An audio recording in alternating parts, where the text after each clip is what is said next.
Ami Renardo, bienvenue au Renard Ludique. Allez, installez-vous confortablement et aujourd'hui je vous propose de plonger dans l'univers d'Alice au Pays des Merveilles et ce avec le jeu Wonderland's War. Ici on est sur un jeu de pseudo-conquête de territoire de backbuilding, on est sur un niveau de complexité estimé à 3 sur BGG, ça sera pour 2 à 5 joueurs et on sera sur des parties d'environ 1h30, 2h. Et bien sûr le tout baigné dans le célèbre conte de fées de Lewis Carroll.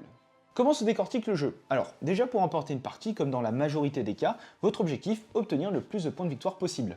Et pour ça, vous avez 3 manches, et ces dernières sont divisées en chacune 2 phases. Vous aurez tout d'abord une phase de thé où vous allez recruter vos armées, qui sont représentées par des jetons et que vous allez mettre dans votre sac. Et la deuxième étape, c'est la phase de guerre où vous allez résoudre les conflits, résoudre les différentes confrontations dans chacune des 5 régions. Et vous passerez ensuite à la manche suivante. Si on regarde un peu plus en détail chacune de ces 2 phases, lors de la première, tout va se dérouler autour de cette fameuse table. À tour de rôle, en commençant bien sûr par le premier joueur, vous allez pouvoir circuler autour en vous arrêtant sur l'une des assiettes vides. Ça vous permettra ainsi de récupérer et d'appliquer les effets de la carte qui est associée. Vous aurez tout d'abord des jetons que vous allez pouvoir récupérer. A noter qu'ils ont tous une valeur qui sera déterminante lors de la Grande Guerre, et un pouvoir qui sera propre à chaque catégorie de jetons. Il y a également la version Joker où vous pourrez récupérer n'importe quel allié de niveau 1 ou 2. Alors ce qui va faire la différence entre les deux, c'est juste la force des jetons. Et vous aurez tout un tas d'autres effets, comme par exemple débloquer des capacités de votre héros, augmenter sa force pour les combats.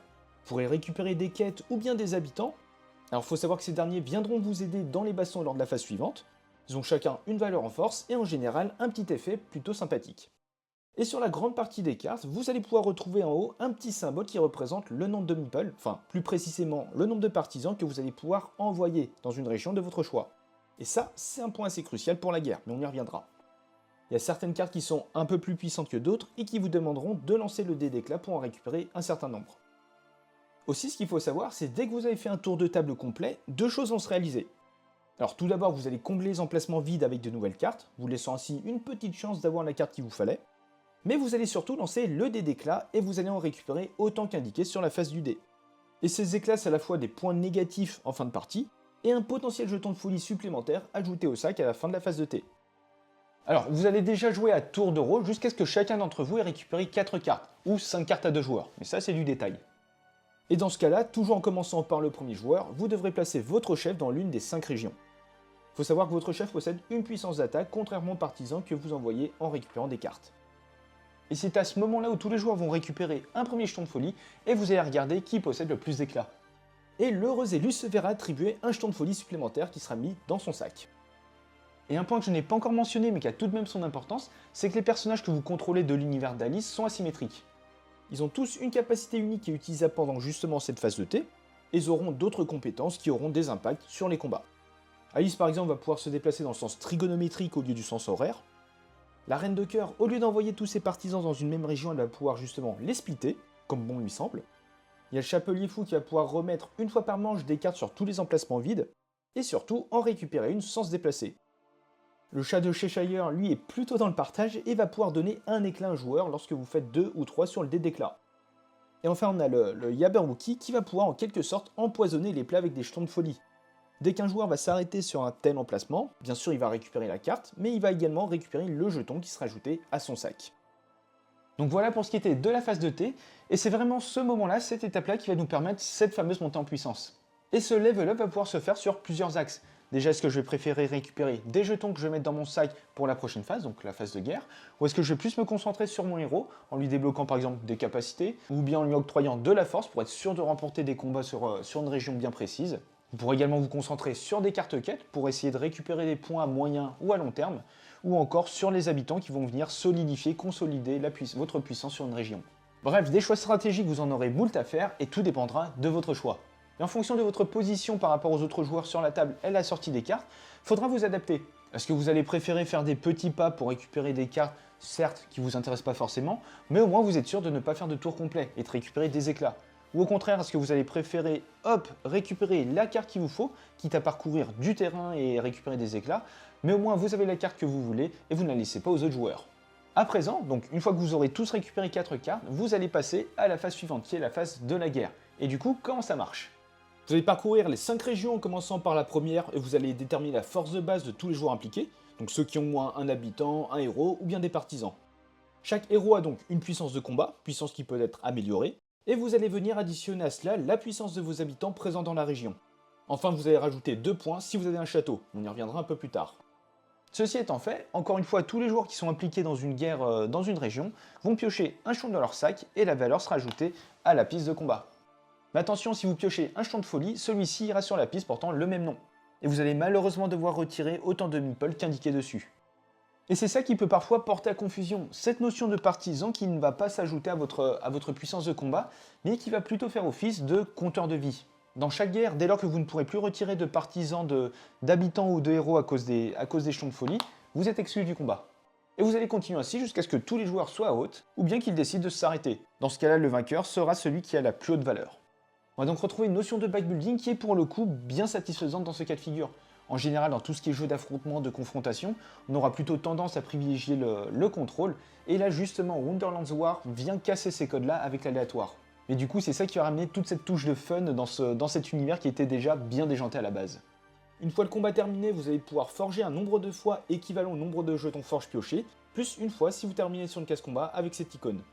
Et cela va vous permettre d'utiliser l'un de vos jetons piochés pour venir remplir l'une des 4 pistes forge de votre plateau.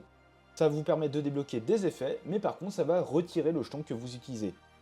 Et le vainqueur dans tout ça va pouvoir marquer les points de la région associée à la manche en cours, et il va pouvoir construire un château, qui va lui rapporter donc 2 points de puissance dans cette région. Et vous allez ainsi continuer les combats dans les autres régions avant de passer sur une nouvelle manche. Et à l'issue des 3 tours, pour déterminer le vainqueur, à vos points déjà gagnés, vous allez rajouter les points de vos quêtes. Et il faut savoir que celles-ci sont divisées en 2 parties. Vous avez la première partie en haut, vous allez pouvoir retrouver une condition durant les combats, et une deuxième condition en bas de la carte qui sera vérifiée en fin de partie. Et chaque section va vous rapporter 3 points. Et si vous réussissez les deux, 3 points bonus. Et enfin, vous aurez les points de vos châteaux en fonction de votre progression sur la piste du bas. Et le joueur avec le plus de points remporte la partie. Donc voilà pour ce qui était des règles, de la petite présentation, alors de façon très macro. Déjà, l'un des avantages que l'on peut voir dans ce jeu, c'est que malgré le fait que les parties peuvent durer 1h30, 2h en fonction du nombre de joueurs, en fait c'est qu'il n'y a pas vraiment de temps mort. Alors bien sûr, durant la phase de thé, vous allez jouer à tour de rôle, mais en vrai cette étape se fait relativement vite. Et durant la deuxième phase, donc la phase de la guerre, vous aurez certes 5 régions à devoir résoudre, ce qui peut paraître un peu long, mais de façon globale, en général, tous les joueurs, enfin la grande majorité des joueurs est impliquée. Et donc vous serez occupé à avoir la main dans le sac pour essayer de récupérer des jetons, espérant ainsi remporter le combat. Et ceux qui ne participent pas au combat ne sont pas vraiment mis sur la touche. Alors il y a ce système de paris dont je n'ai pas encore mentionné, mais qui vont justement forcer ces joueurs-là à se concentrer, à regarder ce qui se passe, pour essayer de trouver le vainqueur et de valider leur pari. Donc on a vraiment une deuxième phase où tout s'enchaîne très vite, sans temps mort. Et si on regarde à présent la rejouabilité que propose le jeu, déjà on est sur un jeu de pseudo-conquête de territoire, donc qui dit ça dit interaction. Et forcément, vous aurez des styles de partie bien différents d'une partie à une autre. Il faut également souligner le fait que votre stratégie sera fortement liée, axée sur votre personnage. Donc pour rappel, ils ont tous des capacités et un petit pouvoir unique différent. Et forcément, si vous décidez de changer de personnage entre les parties, votre manière de jouer va être différente, ce qui va ramener de la nouveauté et de la fraîcheur. Et enfin, il faut savoir que le jeu nous propose, alors on va appeler ça comme ça, mais 4 fiches de comportement pour les jetons. En début de partie, vous allez en choisir une qui va alors déterminer les effets spéciaux de chacun. Ça va encore une fois ramener de la nouveauté et de l'adaptation. Donc avec tout ça, le tout combiné, on est sur un jeu qui en a sous le capot. Pour ce qui est de l'ambiance du jeu, alors que ce soit le thème ou l'ADA, pour moi c'est un oui. On part à la base d'un conte de fées, mais on va venir ajouter un peu de folie et une ambiance assez décalée. Et ça c'est oui monsieur. Si ce n'est qu'Ali, je la trouve assez étrange avec sa tête de tasse. Et on va terminer avec quelques mots sur le matériel présent dans le jeu. Alors ici, il faut savoir que c'est une version de luxe et non de base. Et du coup, ça va impliquer bien sûr quelques changements. Déjà, on va retrouver la présence d'un insert, d'un Game 13, et ça c'est toujours un oui. Ça rajoute un gain de temps énorme à la fois sur le rangement et sur les mises en place, et du coup ça joue sur sur l'envie de ressortir un jeu. On va retrouver à côté de ça des figurines qui vont représenter nos héros ou bien les habitants du jeu.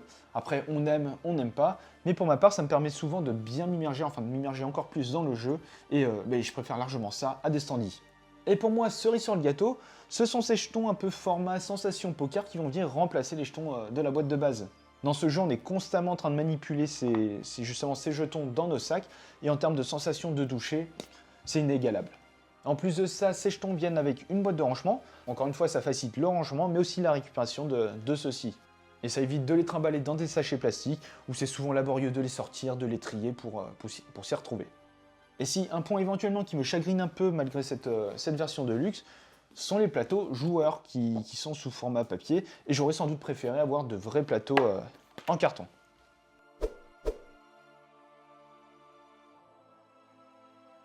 Donc voilà, c'était Wonderlands War, un jeu que j'ai fortement apprécié pour tous les points mentionnés juste avant, malgré le fait que je me suis retrouvé sur des parties parfois un peu longues, mais notamment avec les nouveaux joueurs.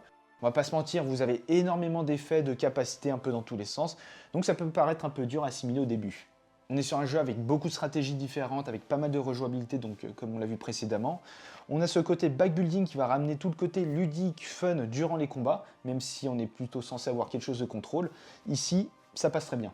Et encore une fois, on est sur un thème, une ambiance, une DA assez décalée avec une petite folie, et juste assez top.